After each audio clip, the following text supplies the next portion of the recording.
Assalamualaikum warahmatullahi wabarakatuh teman-teman semuanya. Salam petani di seluruh tanah air. Oke teman-teman, ini tanaman cabai rawit hijau lokal yang saya remajakan dan hari ini sudah siap panen ya. Ini sudah 10 hari dan ini saya siap akan melakukan pemanenan ini ya hari ini. Ini keadaan cabainya seperti ini. Alhamdulillah masih lolos ini ya dari yang namanya penyakit patek ya. Nah, di sini saya mau berbagi sedikit ya kepada teman-teman semuanya bagaimana supaya tanaman itu tidak mudah terkena yang namanya penyakit patek ya teman-teman. Nah, dan untuk teman-teman yang penasaran, tonton terus video ini, jangan di-skip ya agar tidak gagal paham. Oke? Buat teman-teman yang belum subscribe, silahkan tekan dulu tombol subscribe-nya, aktifkan loncengnya agar tidak ketinggalan ketika saya upload video baru. Oke, kita langsung ke videonya teman-teman.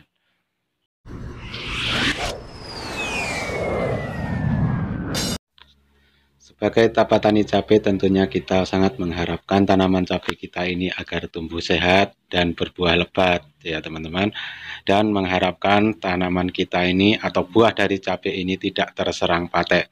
Oke, dalam video kesempatan kali ini saya akan berbagi sedikit tips ini ya, bagaimana menanggulangi atau mencegah terjadinya serangan patek buat teman-teman yang tanaman cabainya masih seperti ini ya, masih hijau dan berbuah lebat seperti ini.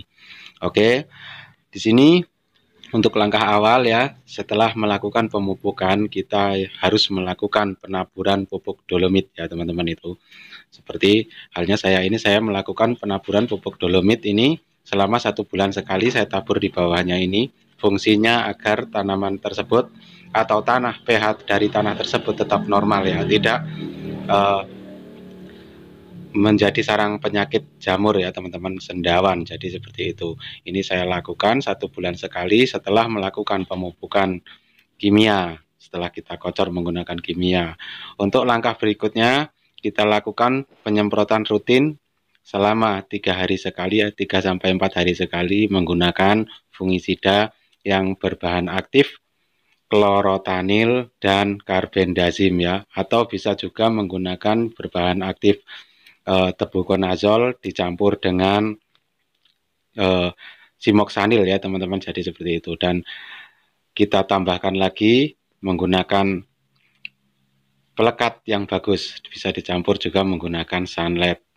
Itu kita lakukan juga sama penyemprotannya selama 3-4 hari sekali, itu dengan rutin supaya maksud dan tujuannya cabai yang sudah besar ini itu apabila dia terkena bintik dari jamur patek tersebut, dia akan cepat hilang, mudah kita basminya apabila kita melakukan pencegahan dengan cara seperti itu.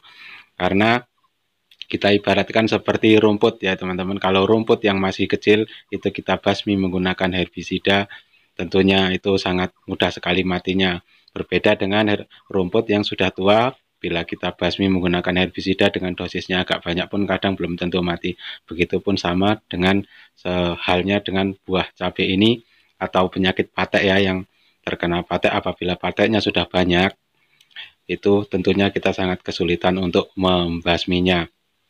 Kadang-kadang kita sudah membasmi dengan segala macam cara tapi pateknya masih banyak. Nah, alangkah bagusnya apabila kita lakukan penyemprotan patek itu dari awal ketika kita lihat tanaman cabai seperti ini. Dan hal yang paling penting adalah kita rutin untuk mengontrolnya ya, meneliti, kita teliti di seluruh tanaman apakah sudah ada yang terjangkit yang namanya jamur patek atau belum. Apabila sudah terlihat ada, itu langsung cepat dibasmi. Belum ada pun kita harus selalu menyemprot dengan tepat waktu. Jadi seperti itu. Untuk penyemprotannya itu waktu yang bagus yang tepat adalah sebenarnya sore hari atau 2 atau 3 jam sebelum turunnya hujan apabila di musim hujan. Jadi seperti itu. Usahakan, biasakan menggunakan perekat yang bagus gitu ya. Tidak usah takut dengan perekat yang bagus tersebut apakah berefek samping pada tanaman. Teman-teman bisa lihat di sini, ini tanaman saya ya. Saya menggunakan perekat dengan merek dagangnya yang bagus ya, dengan merek dagang Absa, harganya yang mahal, dia yang ada penembusnya. Tapi ya hasilnya seperti ini. Ya, ini untuk hasil saya menggunakan perekat, jadi tidak usah takut. Kalau katanya ada yang takut menggunakan perekat, katanya batangnya yang berefek samping dia menjadi mengkerut-mengkerut, itu sebenarnya karena faktor lainnya ya, bukan dari faktor namanya perekat. Jadi seperti itu. Karena perekat itu dia hanya menempelkan saja fungisida atau insektisida yang kita semprotkan.